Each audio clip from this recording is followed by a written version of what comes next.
If you've spent literally any time looking into injury recovery online, you've absolutely heard about BPC-157 and TB500. Welcome to this explainer. Before we unpack all this massive internet hype, do me a quick favor. Hit that subscribe button and give this explainer a like. It really helps us keep bringing you these deep dives into the science.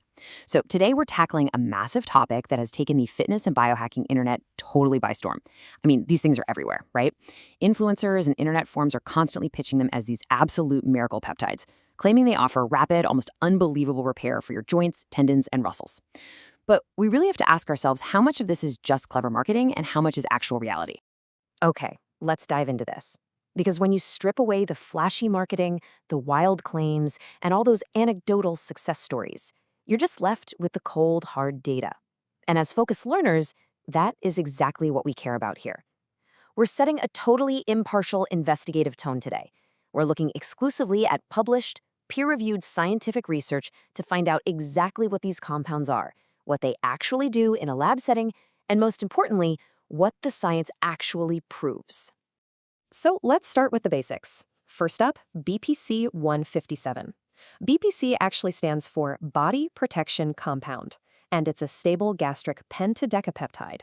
Now, in plain terms, it's simply a sequence of 15 amino acids that was originally discovered in human gastric juice. It's generated a ton of scientific interest because in preclinical models, it's shown an incredible ability to protect the stomach lining and heal tissue. Then we have TB500. This one is a synthetic peptide derived from an endogenous peptide called thymosin beta-4. That's something that occurs naturally in our bodies and plays a big role in cellular migration and tissue regeneration. It's really fascinating to see how both of these compounds have caught the eye of the scientific community and, obviously, the public, mostly because of their documented pro-angiogenic and tissue reparative effects in preclinical models. And this brilliantly illustrates the biological mechanism of how BPC-157 is theoretically doing all its heavy lifting. It's essentially a three-step cascade. Step 1, VEGR2 activation.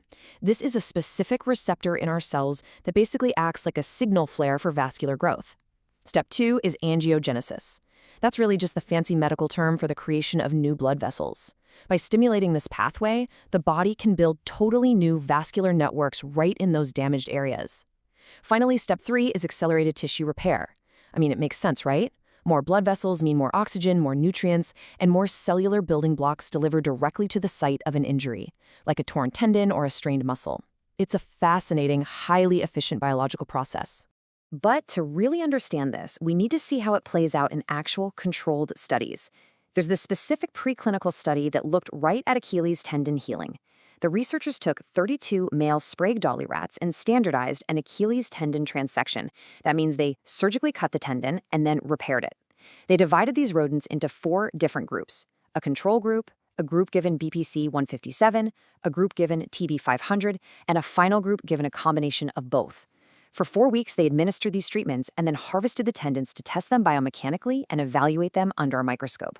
When we look at the results of that rat study, 2 things really jump out. First, the biomechanical testing. The tendons in the TB500 group showed a statistically significant increase in what's called maximum load to failure. Basically, this means the healed tendon could physically withstand way more mechanical force before tearing again, especially compared to the control group. Secondly, both BPC-157 and TB500 genuinely improved the microscopic tissue architecture. They showed much better collagen alignment and noticeably reduced degenerative changes. But what's super interesting here is one specific takeaway. Giving the rats both therapies combined did absolutely not offer any additive benefits over just using one of them.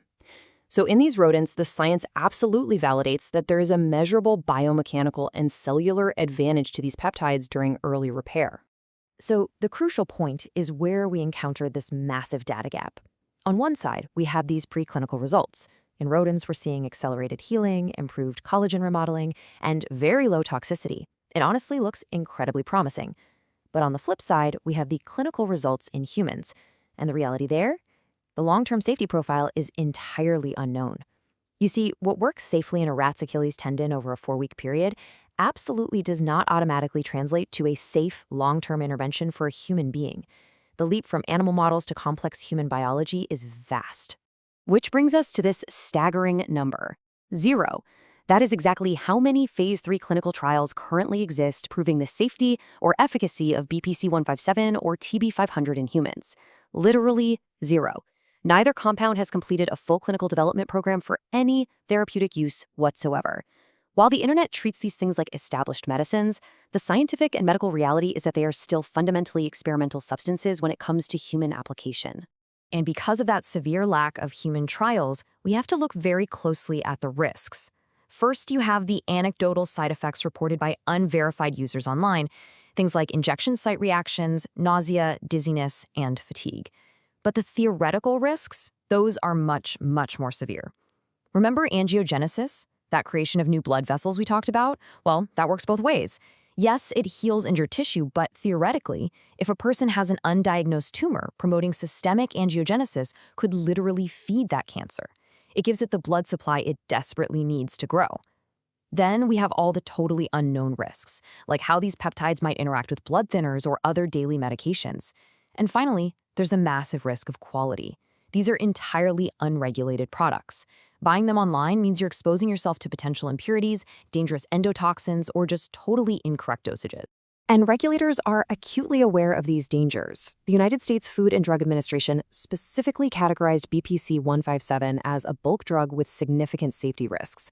The FDA directly cited concerns over immunogenicity, meaning it could actually trigger an unwanted immune response, as well as peptide-related impurities and the severe lack of safety data.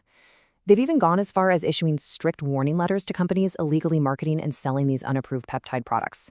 It's a really stark regulatory reality, and it sharply contrasts with those glowing 5-star reviews you see all over social media. Let's move to and see how this builds a picture of global regulation. The FDA in the USA, not approved. The EMA in Europe, also not approved.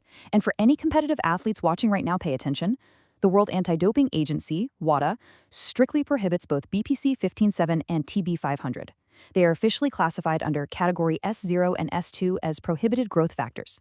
This means athletes are fully banned from using them both in competition and out of competition. If you're drug tested for a sport, utilizing these peptides carries a massive risk of severe sporting sanctions and bans. I want to pause here and make something incredibly clear, heavily echoing the medical disclaimers found in all our source material. This explainer is strictly informative. It's based entirely on published scientific articles to help explore the mechanisms of these compounds. You must never, ever utilize unapproved experimental substances without direct medical supervision. The absence of long-term human safety data is a very serious matter, and random internet protocols should never, ever substitute for the judgment of a qualified, real-life healthcare professional. It's a really complex landscape. You've got all this potential biology shadowed by completely unknown long-term consequences. Now, if you want to truly cut through all this internet noise and actually master the science of injury recovery, biomechanics, and evidence-based protocols, you need a highly structured guide.